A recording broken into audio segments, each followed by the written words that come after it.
Okay, this week I'm going to talk to you, this month, sorry.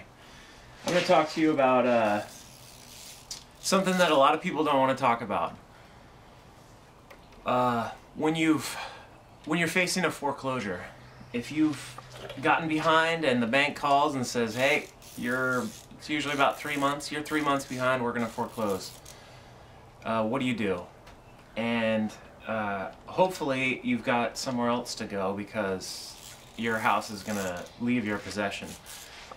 Now, you can just walk away and bury your head in the sand and let the bank take care of it, or a better solution is a short sale. And I've been exposed to a lot of these recently, both with buyers and sellers, and there's a distinct advantage to the short sale, but you of course need to know what you're doing and seek the proper advice. A short sale is when you sell the house for less than you owe the bank. So let's say you have a $200,000 loan on your house, and when you bought it, it was worth $250,000, and now you can't make the payments and the house is worth $150,000 and you still owe $195,000, and you're about to move into an apartment because you lost your job, whatever. The point is not to give up and not throw away your credit. If you have a foreclosure, you're going to kill your credit, and you're not going to be eligible for a new home loan for 4 years.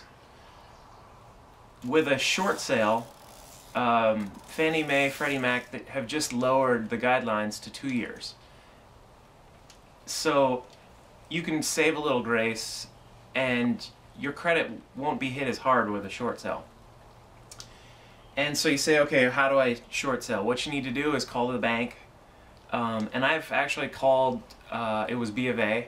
I called their short sale department, and I was amazed at how nice they were, how cordial they were, how informative they were. They gave me a bunch of advice for my client on what to do, how to proceed, what the process is. And in this example, they were going to list the house for around $130,000 down to $120,000, and the bank is going to eat the difference, and it's washed off your credit. Now, if you go out and sell your house without talking to the bank, if you go and sell your house for $130,000 and you owe $195,000, they're going to sue you for the difference, and that will be with you for a long time. I don't know how you get rid of that. You know, you have to ask an attorney on that one, but they can sue you for the difference, and you're not out of it. So you need to initiate the short sale with the bank, call the number. For both buyers and also on the buyer's side, it can be a hassle because now you're dealing with a bank instead of an owner. You're trying to buy a house that's in a short sale. There can be lots of delays because you're dealing with a whole team of bosses and managers trying to figure out how they're going to eat that $40,000 difference between the loan and the sales price. So consider a short sale before you just walk away from your house and send the keys in an envelope back to the bank. So how does that tie into this lovely green and yellow lawnmower that I just purchased?